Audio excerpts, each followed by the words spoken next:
Entonces, cuando hablamos de antimicrobianos en gestación y en pediatría, obviamente ustedes, como bien sabes, no solamente nos estamos refiriendo a antibacterianos, sino también al espectro que cubre antivirales, antiparasitarios y antifúngicos.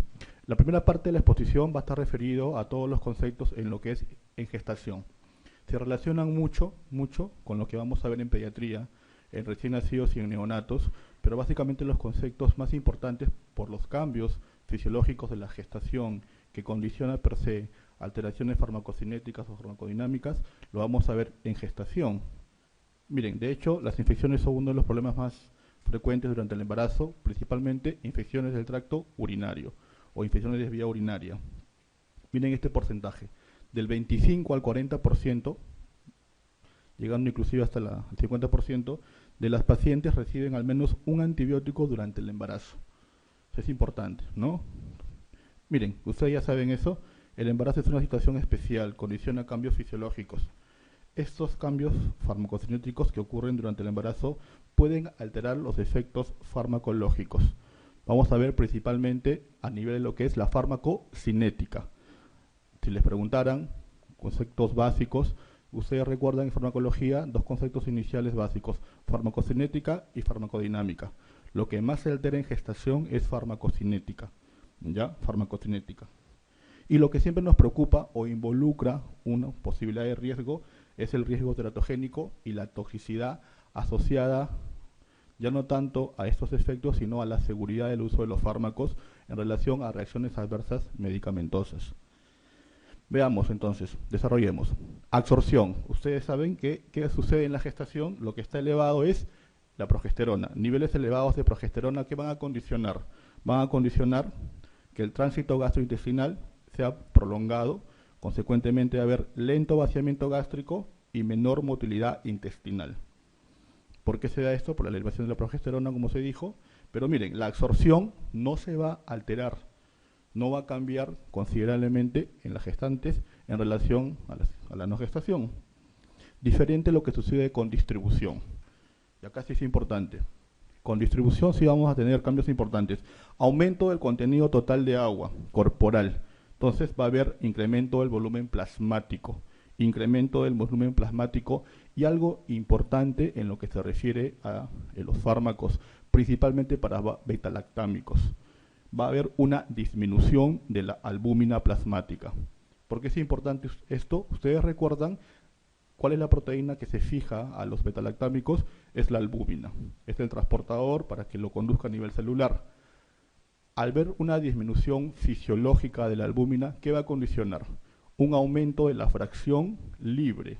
Un aumento de la fracción libre que, como ustedes saben, es la fracción que actúa, que condiciona la eficacia principalmente de betalactámicos. ¿Se acuerdan cuando hablamos de betalactámicos?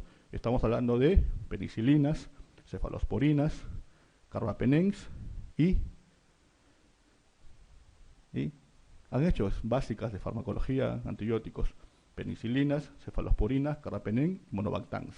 Cuando hablamos de la gran familia de los betalactámicos, comparten el anillo betalactámico en común.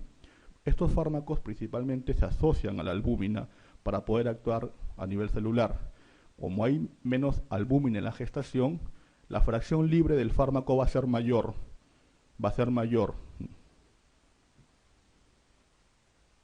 Lo que les decía, durante el embarazo disminuye la capacidad de fijación de los fármacos a la albúmina, produciendo una fracción mayor de medicamento libre.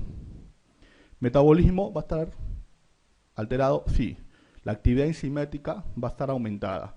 Y nuevamente entra a tallar la importancia de la progesterona como responsable de esta acción.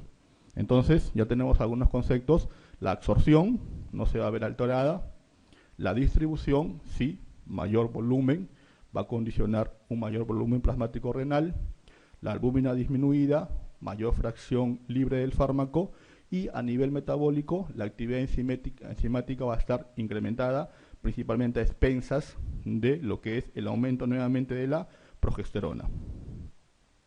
La excreción también, el aumento del flujo plasmático, principalmente a nivel renal, y la filtración glomerular se van a ver incrementadas, y esto va a condicionar a una excreción mayor de los fármacos. Pero este panorama puede ser algo confuso porque miren, durante los 3 trimestres de la gestación no se comportan de la misma naturaleza. Los cambios fisiológicos durante el embarazo varían mucho, del primer al tercer trimestre del embarazo. Y la mayoría de antimicrobianos cruzan la barrera hematoplacentario-placentario.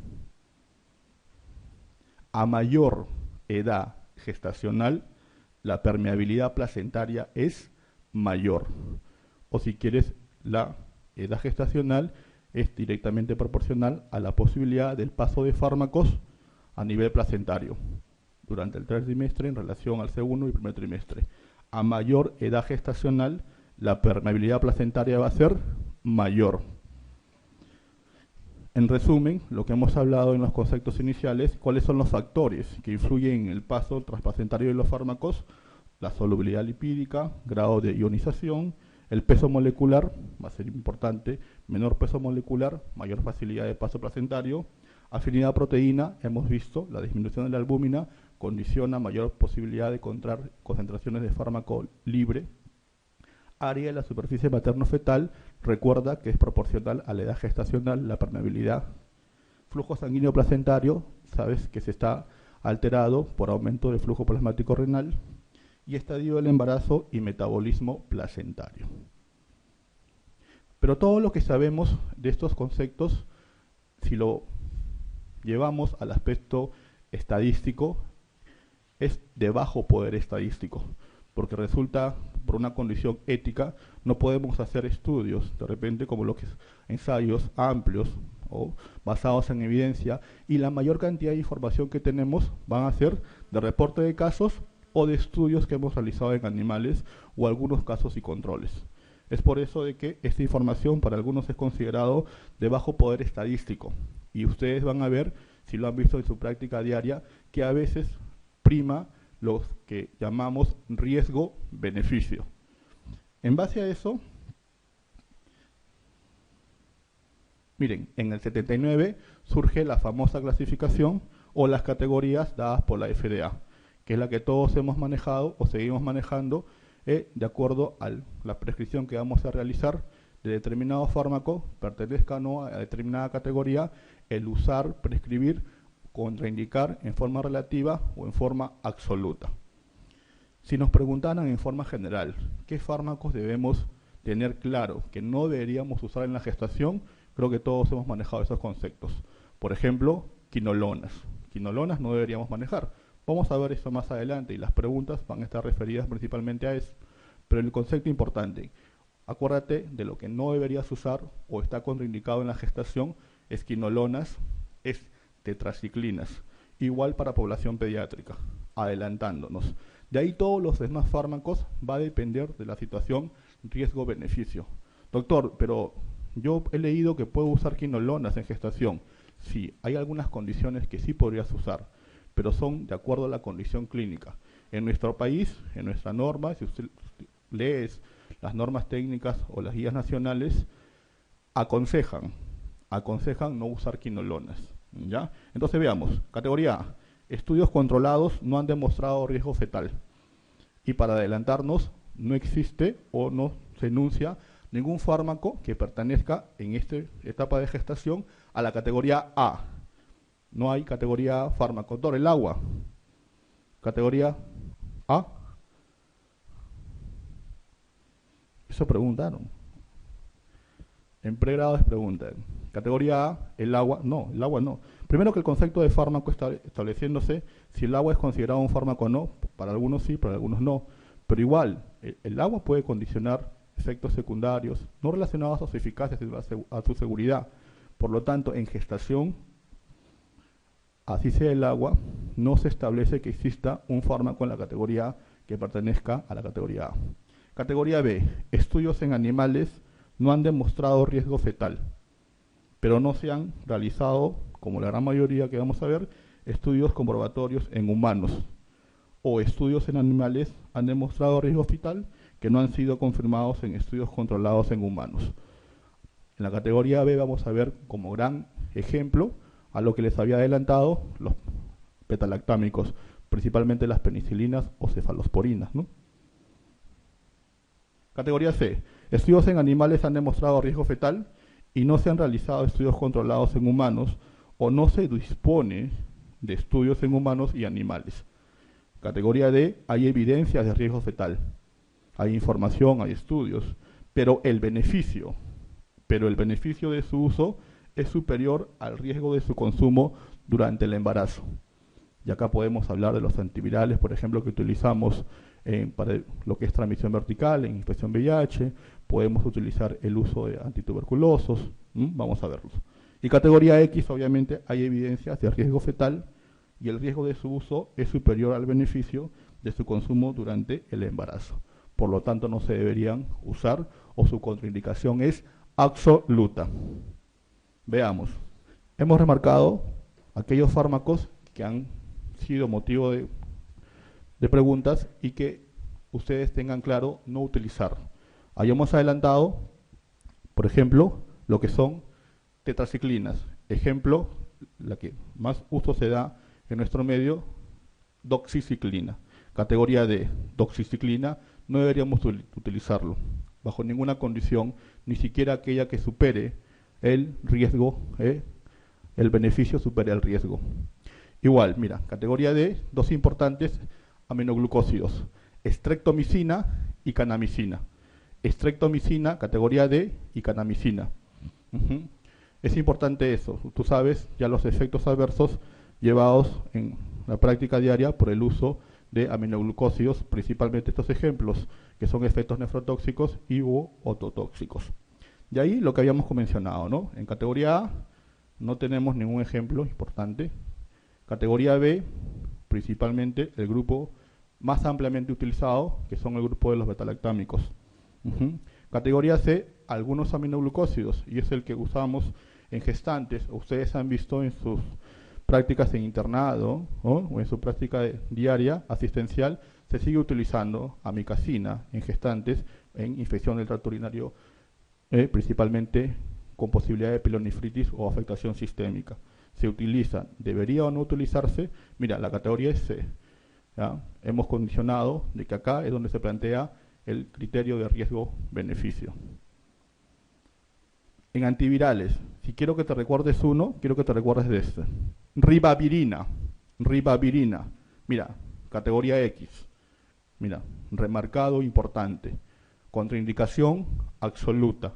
En gestantes no puedes utilizar ribavirina. ¿Se acuerdan para qué utilizábamos ribavirina? Tiene varias indicaciones, una de las que dice la doctora, pero hay otras más. En nuestro medio lo estamos utilizando en asociación a interferón para el tratamiento de hepatitis C, que es algo que ya deberían ustedes conocer. También en países vecinos como Brasil lo utilizan para hantavirus.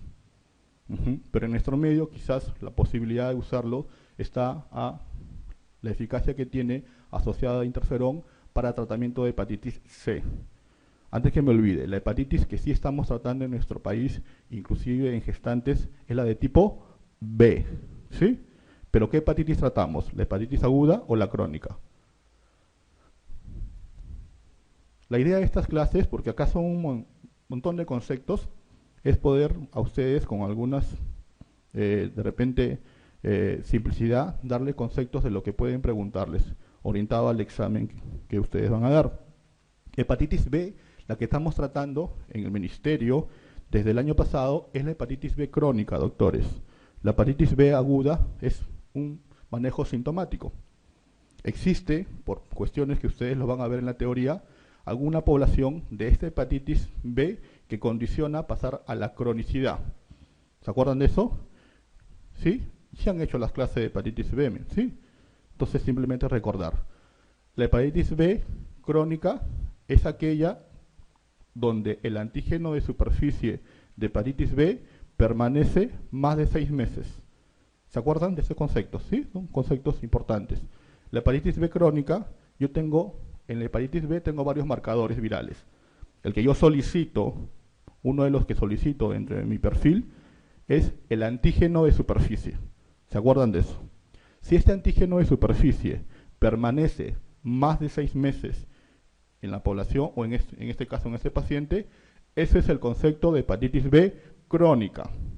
Y es la hepatitis B que tratamos con fármacos. No se olviden, la hepatitis que tratan en el país, en gestantes o en población de riesgo susceptible, es la hepatitis B crónica. Y para complicarnos, ¿con qué lo tratamos? ¿Le damos ribavirina? No. ¿Qué utilizamos? ¿Qué fármacos recuerdan? Bien espeso ese doctor, me pregunta todo, ¿no? Para que se acuerden, doctores. Si te preguntaran fármacos por vía oral, vamos a emplear un fármaco que se llama Entecavir. Entecavir.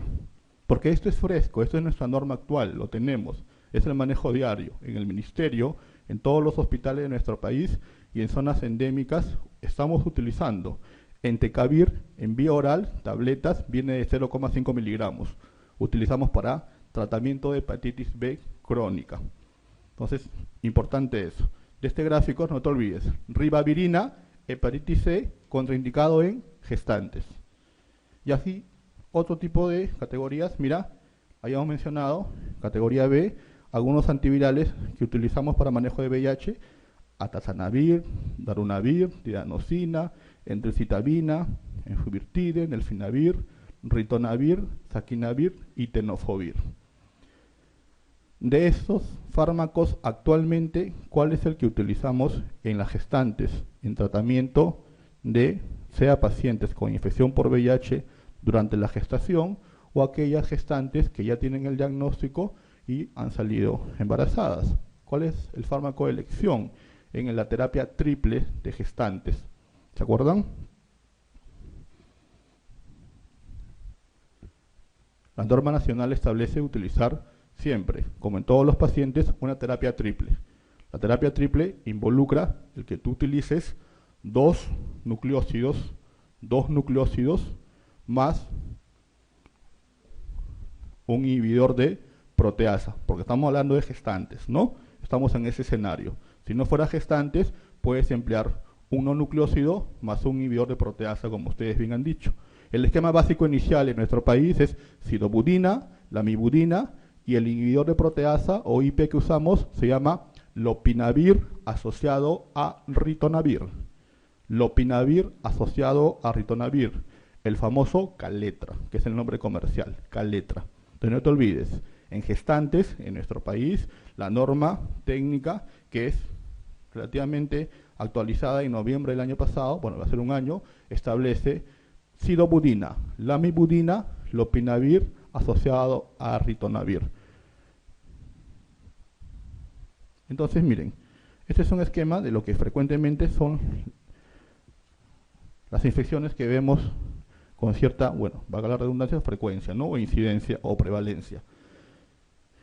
Treponema pálido que condiciona sífilis. Y es importante porque nosotros, lamentablemente, uno de los temas que todavía tenemos por resolver es la sífilis neonatal.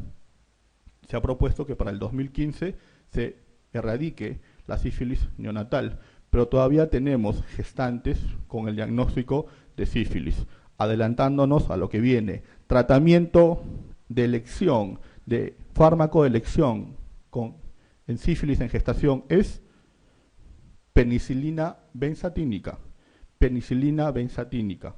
Penicilina benzatínica sigue siendo el fármaco de elección para sífilis en gestación, también en otra población, pero abocándonos al tema de hoy, sífilis en gestación, penicilina benzatínica, hablando de lo que comúnmente diagnosticamos, que es la sífilis latente. La sífilis latente viene la gestante a su control prenatal, su primer control prenatal, existe la obligatoriedad del examen clínico y un examen serológico y también el hemograma, obviamente.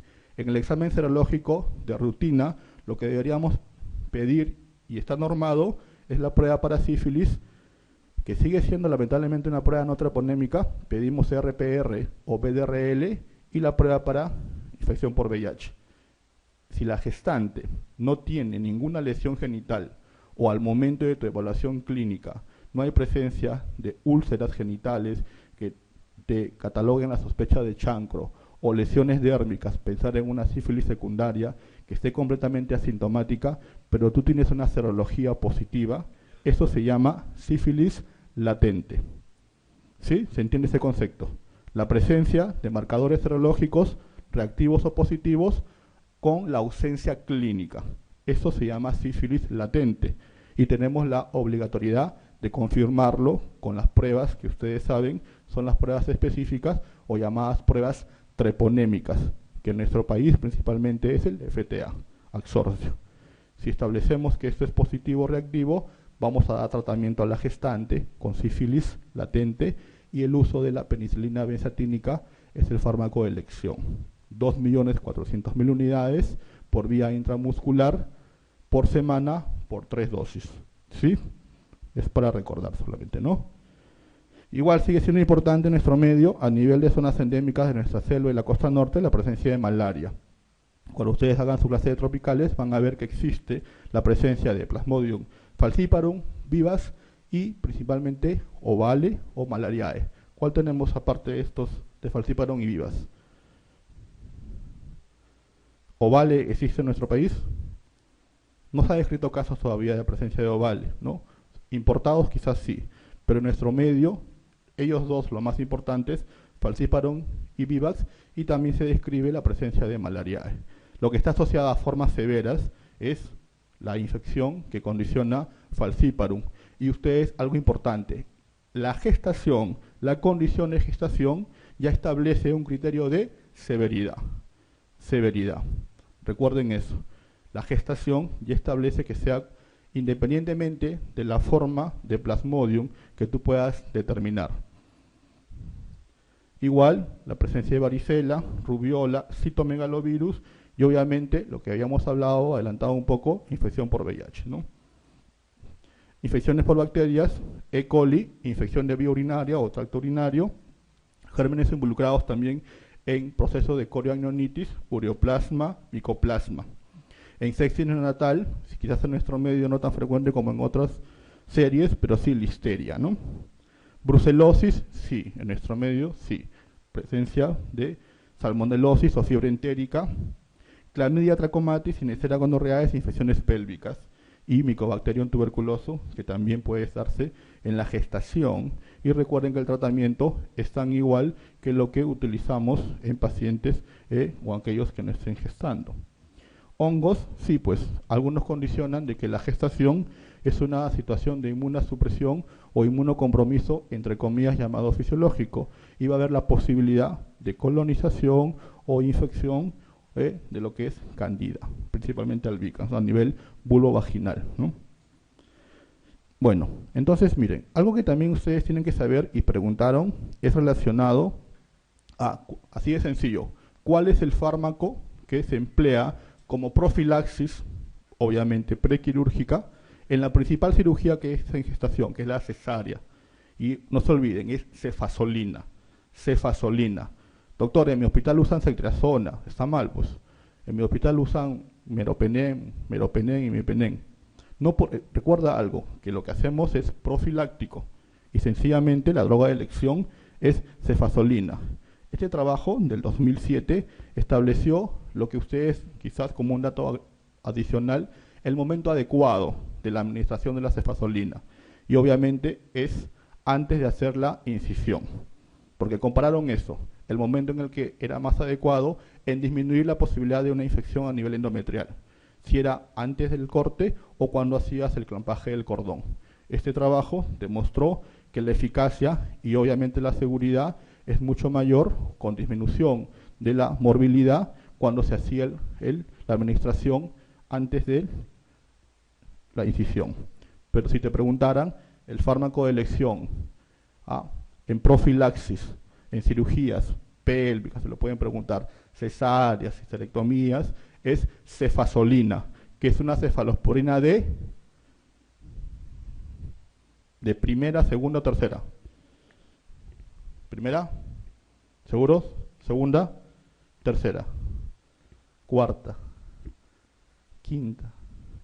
Primera generación. Cefazolina es una cefalosporina de primera generación. ¿Ya? Pregunta número 1. Marque lo incorrecto en relación a farmacocinética en gestación.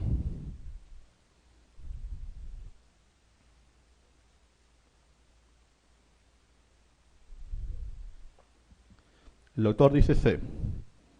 ¿Están de acuerdo?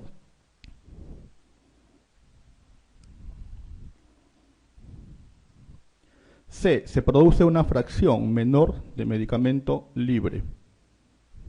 Habíamos dicho que esto se deriva por el tema de que disminuye la albúmina. Y lo que se va a producir, al contrario, es una fracción mayor del medicamento libre. Pero veamos, me dice que marco lo incorrecto. La absorción no cambia significativamente durante la gestación, a pesar que habíamos dicho de que los niveles elevados de progesterona condicionaban alteraciones en la motilidad y el vaciamiento gástrico. La absorción no se veía alterada. Eso es correcto. B. Se produce una disminución de la albúmina plasmática, que es la principal proteína involucrada, principalmente, habíamos dicho, en los efectos farmacocinéticos. Eso también es correcto. C. Se produce una fracción menor de medicamento libre. Eso es falso, es incorrecto. La actividad enzimática está aumentada, en general el metabolismo está aumentado, también a expensas del aumento de la progesterona. Se produce un aumento de la filtración glomerular a expensas de aumento del volumen o de la filtración plasmática renal. Como ustedes bien dijeron, la alternativa C es la incorrecta. 2. Lo que mencionamos hace breve, en la prevención de infecciones postcesárea, el fármaco profiláctico de elección es cefazolina. ¿Qué es cefepime? Perdón. Cuarta generación. Gram positivos, gram negativos, y también tiene acción anti-pseudomona. Ceftazidime, tercera, la que todos hemos manejado en algún momento, ¿no? Ceftriaxona y ceftazidime. Ceftazidime es de tercera generación, gram positivos, gram negativos, y también tiene acción anti-pseudomona. Ceftriaxona, cefalosporina de tercera generación. Clindamicina, cuando tú tengas el uso de poder estar estableciendo eficacia para gérmenes anaerobios, importante en infecciones pélvicas el uso de clindamicina. ¿Por qué también es utilizado?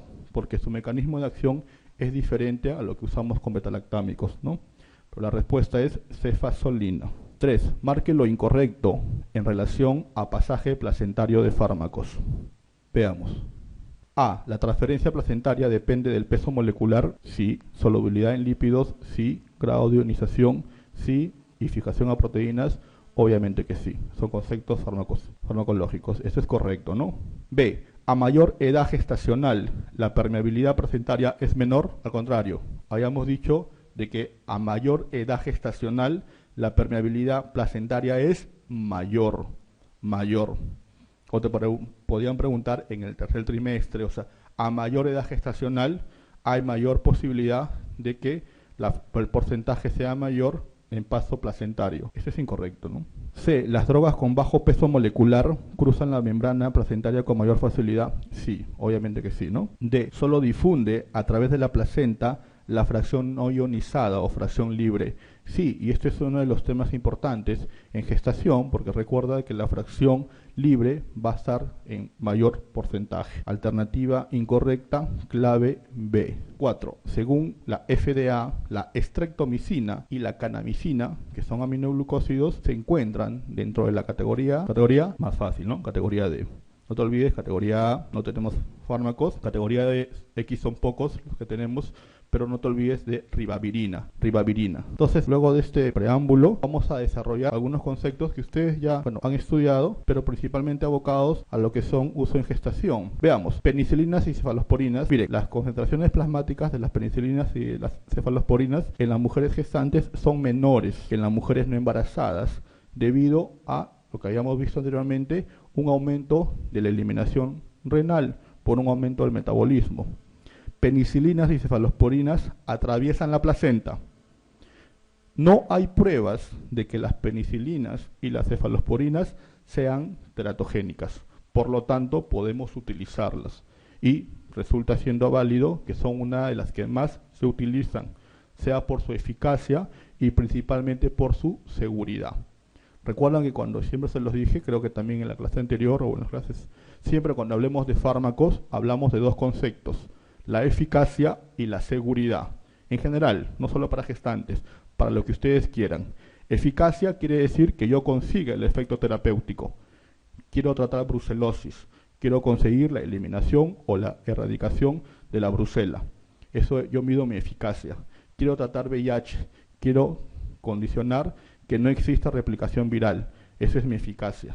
Y así, seguridad es efectos secundarios, o lo que ustedes llaman reacciones adversas medicamentosas, que pueden ser precoces o tardías.